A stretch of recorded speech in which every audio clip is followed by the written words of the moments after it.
Hi guys, it's Blackie. Okay, you asked for it. In the Percussion Revolver series, you wanted a detailed breakdown of a Walker copy. So that's what we're doing today. Now, you've seen this gun in earlier videos of mine. I've already done one repair on it where the loading lever catch had snapped. And I did a series talking about it and shooting it at one point. So that's back in my playlist. But today we're going to do a detailed strip, and we're going to talk about the differences between the Walker and the later models and how this was like the early version and they're the more advanced and why. So stay with me. Here we go.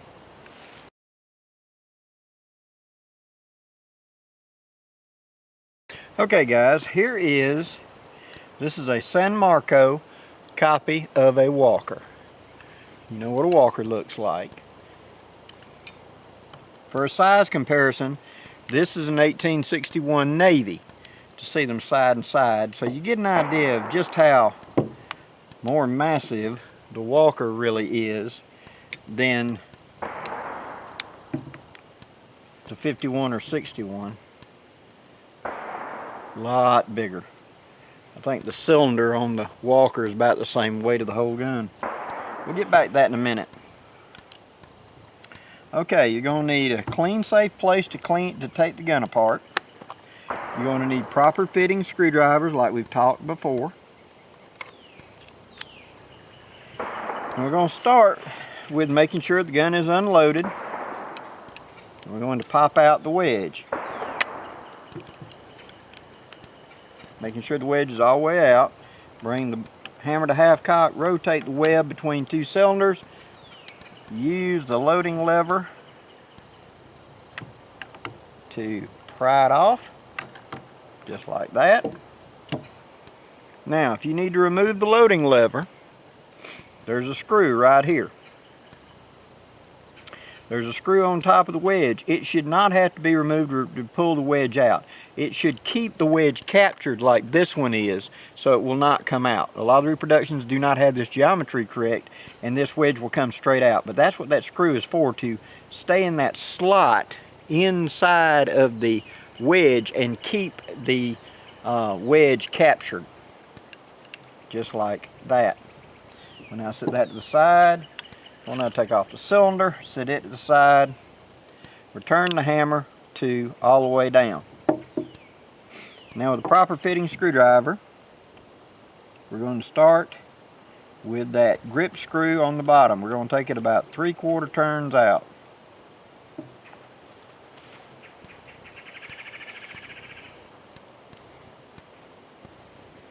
I don't want to take it all the way out, just loosen it a little bit. That's going to take some pressure off this back strap screws, just like on the other Colts that we've done already. Begin unscrewing them.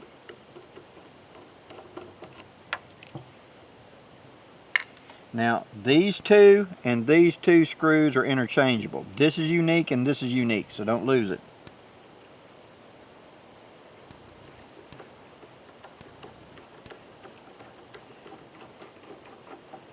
Okay, I remove those two screws, put them there. Now I remove the screw at the base, slide the grip off, put that screw back. Now you can see the main difference here between this and the later Colts is the way the spring is. There's actually, I don't know if you can see it, a shiny piece right there. That's actually a steel wedge that you can see on the inside right there that the mainspring hooks under. It hooks and binds on it to hold it to this. This design is old and would be replaced by a flat spring later in when they became Dragoons. Now we're going to go to the front screw. We're going to break it loose, take it out, laying it to the side. Now putting our thumb through the trigger guard, holding our hand around the frame, we're going to squeeze them together a little bit, because as I take this pressure off, that mainspring is trying to push away. Take it about halfway out, go to the other one. Take it about halfway out, holding the trigger guard in place. It's going to be a little bit of pressure. Now, very gently hold the spring, let the pressure off so that that is not bound up.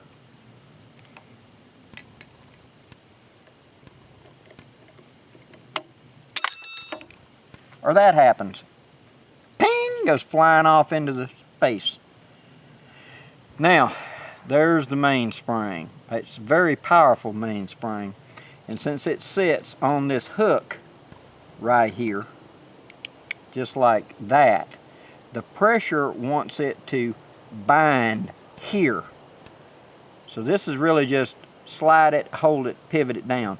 This makes it a little awkward for taking the spring on and off, the walker apart.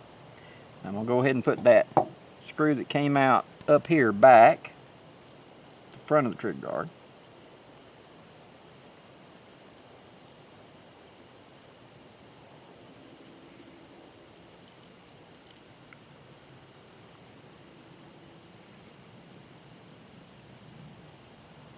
And then these two screws that came from here and here in the trigger guard, I'm going to put over here with these.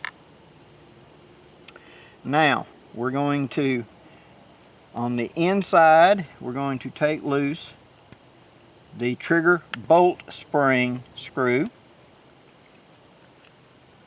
Again, that's a unique spring, so don't, unique screw, so don't lose it. Taking out the trigger bolt spring, I always put that screw back into position. Alright, now, rotating it sideways, we're going to take out the bottom screw, right here close to the bottom of the frame, which is for the trigger. Grab a hold of the trigger, slide it straight up, out comes the trigger. Lay that down here. These two screws are interchangeable, so just put it to the side. Now putting my thumb up on the inside, holding against the bolt, I will then remove the top one. It comes out, give it a little thump, and out drops the bolt. So there's trigger and bolt. Now we take out the hammer screw.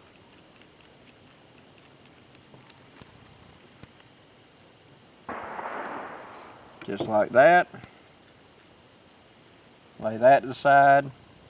And now we gently pull straight down, and out comes the hand right there.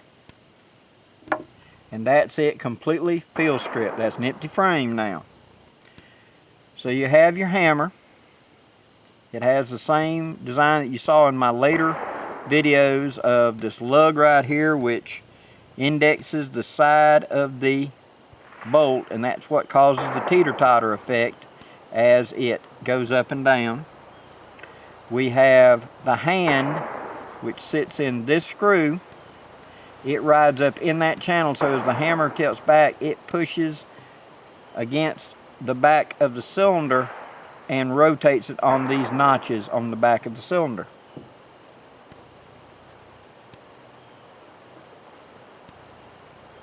Same basic idea that would be carried on to the later ones, but there are a few improvements in the later ones. One, this V mainspring was a weakness, and so therefore you had to have a much stronger spring, and it was replaced by a flat leaf spring. The Walker,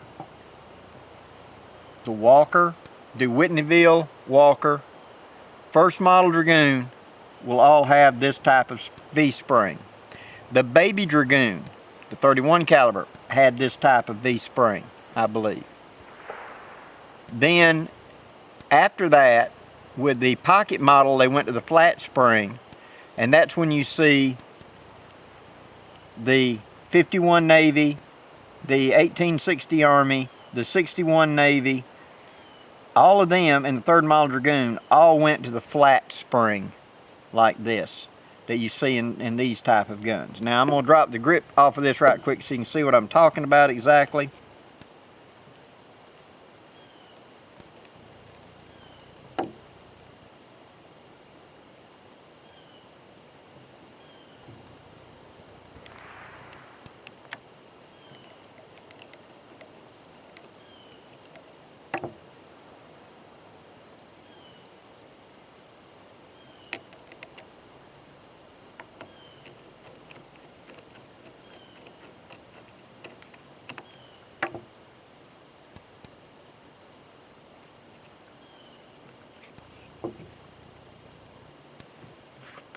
Okay, here's the flat mainspring.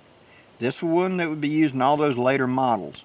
Here is the V mainspring that was used in the Walker and the early Dragoons, and the transitional Whitneyville Walker and the first model Dragoon. And I believe, I may be wrong, but I believe also the first model baby Dragoons had a V spring like this, but they quickly incorporated over to this flat spring like that. The other big innovation is when you look at this bolt right here and you look at the cylinder, you can see that these notches are round, okay?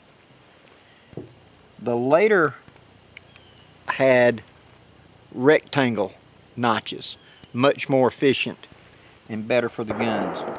So that's the primary difference. The big changes in the design were they changed the mainspring and they changed the locking bolt. The rest of it is just slight tweaking on the proportions. But that was the Colt system. He just adapted it for whatever size he was needing. Okay, now let me throw Stormborn back together right quick and we'll get back to the Walker. Okay, now we're going to put it back together. We're going to start by taking the hand, we're going to put it into the slot on the hammer. It has a spring on the back of it. We're going to very carefully put the spring into the slot inside the frame. And then begin the hand in there. Take our thumb and gently wiggle it up in there. And then looking through the hole, we're going to take the big main hammer screw and drop into place. Just like that.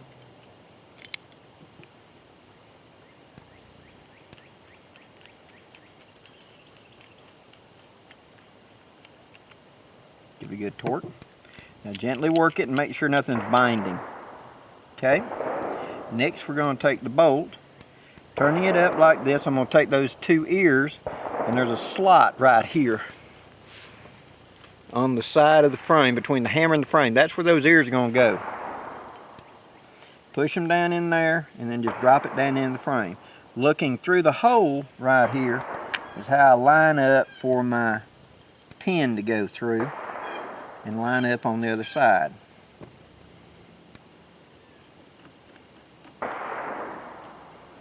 Snug it down. Okay. Now, taking the trigger, sliding it into this side. There's an opening now, so you see the bolt's on that side, which would be, looking at it, would be on the right. There's a slot open on the left. That's where the trigger goes. I put the trigger in there. You can see the cross pin from here going through. I put the tip on it, go underneath. Go on top of it, okay, like that. It'll just sit in there. And then I take its pin and drop it down through the top. Wiggle, wiggle, make sure it lines up and it goes into its slot on the far side.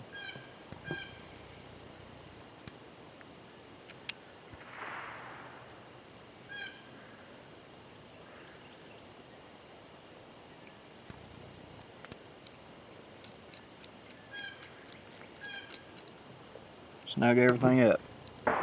Now, taking my thumb, holding against the bolt, gently pull back the hammer, and I should feel that bolt work its way up and down into its normal position. That's what I want to see. Now, I take out my screw for the bolt trigger spring. One leg of that is a lot longer than the other one. The long end goes on the trigger, the short end goes on top of the bolt, and we want it curve down, not curve up. So there's a little shelf on the front of the trigger. I put that long finger onto that, and then I drop it into position, making sure it stays on the trigger. You can install it and put it underneath that shelf, in which case the trigger ain't attached to it. Okay? Now,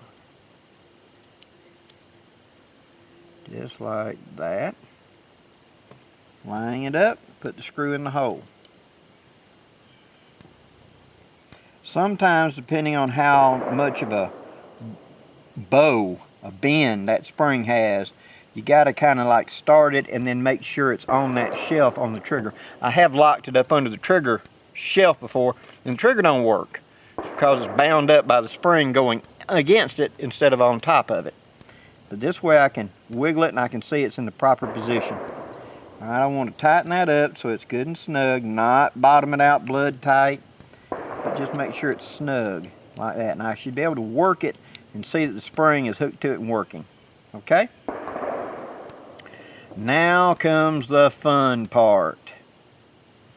Putting that trigger, that spring back into position.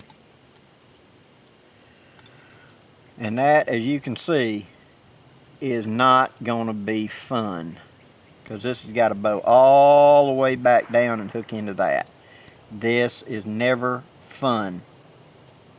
Okay, so what I have done is I have compressed this somehow, I have wrapped it somehow, I have tried several different methods to get this to go in there and work. Okay, we're going to take one of our trigger guard screws that drop in the frame right there. We're going to get it started.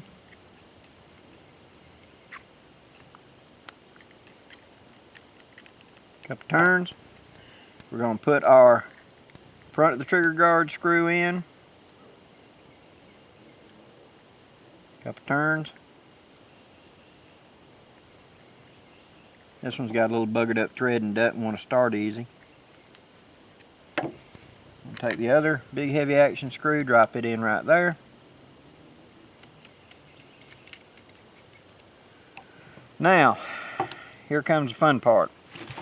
We're going to take this spring, go ahead and snug up that front almost, not quite, but almost, with just a little wiggle, but nothing much. Okay, my grip screws are in place, and I've left just a little bitty gap, like half the thickness of a dime in the frame right there. I need to be able to move this frame up or down just a little bit, but I need those screws started. Okay? Now I'm going to put the frame on the deck, like that. I'm going to take my screwdriver, and I'm going to push down on that spring until I hook it.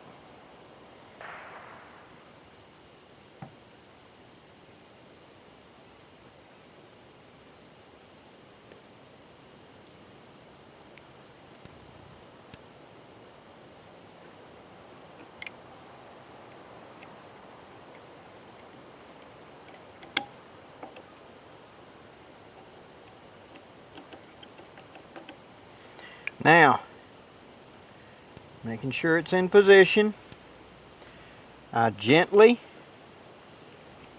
tighten up these screws.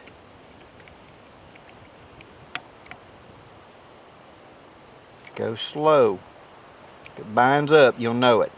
This should not be horribly difficult. It should just be firm.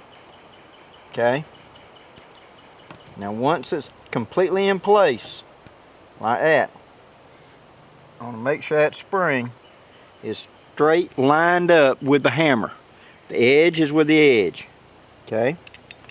Double checking my screws are in place.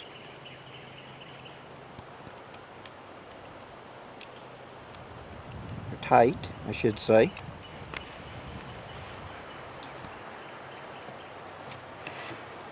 Okay, now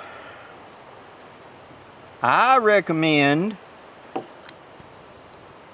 before you try to cock this and this thing goes flying off, take the grip, slide over it, gently cock it, work the action gently once or twice. Okay, we're back in business. Now that spring is fully hooked and fully seated, what I had to do was put it up there, press it till it locked under, gently let off, make sure it was captured, turn around, tighten those screws up.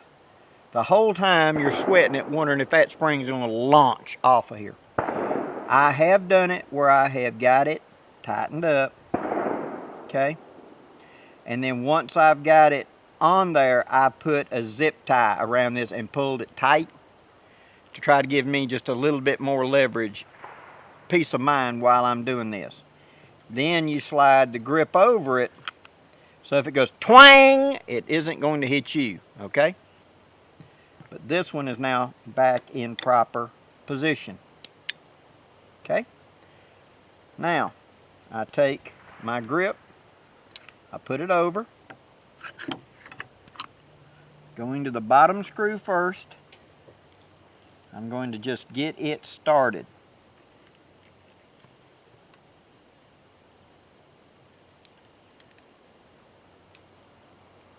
Which can be a little bit fidgety sometimes.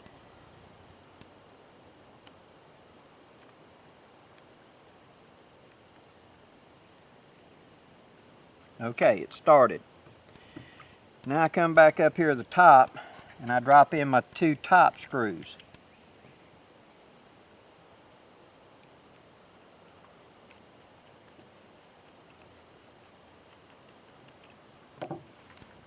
Run them down loose.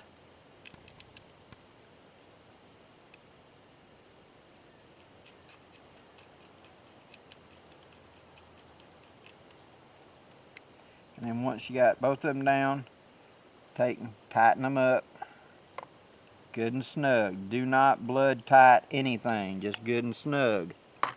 Now go to your bottom grip screw, take it up. Snug it. Now go back and check every screw on the exterior. Make sure you got it where you wanted it.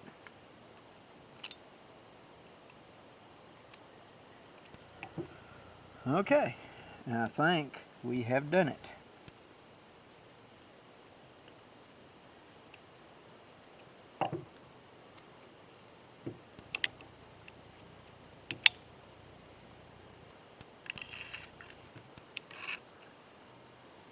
Sliding on the cylinder, taking the barrel, putting it in place, giving it a little thump, tapping in the wedge, give her a spin, check for function, cock it very slowly. She locked up, she locks up. So we're back to the good point. So, the walker, that mainspring, that's the scary part. You can see why they replaced it with something else. Doing a detail strip when you've got to take that spring free is just nerve-wracking. I've done it with a little C-clamp before. Something to compress it and hold it in position. I've done it with a strap clamp before. I've tried several different methods, but I'm not going to be carrying those in the field.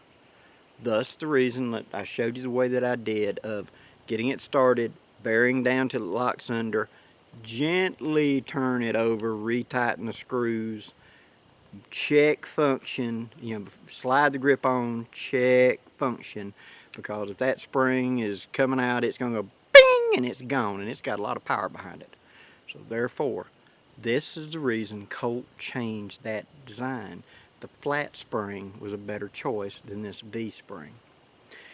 I don't know where, I guess Colt was just wanting to make sure of absolute ignition, because I can tell you I've never heard of a blowback on a walker. It's because of hole in the nipple being too big, too much back pressure blowing a gun back to full cock. I've seen it on 51 Navies, I've seen it on 1860 Armies, I've seen it even on a 58 Remington before. And usually it's where somebody's been messing around with the mainspring, trying to lighten it up to make it a faster shooting gun, but they're greatly weakening it is what they're doing. And yeah, it makes it a lot lighter to cock, but at the same time the back pressure giving you camp jams is stealing your time. So Walker wanted to make sure, Colt wanted to make sure that that hammer did not come back on fire, because that's a big chamber and a lot of power right there.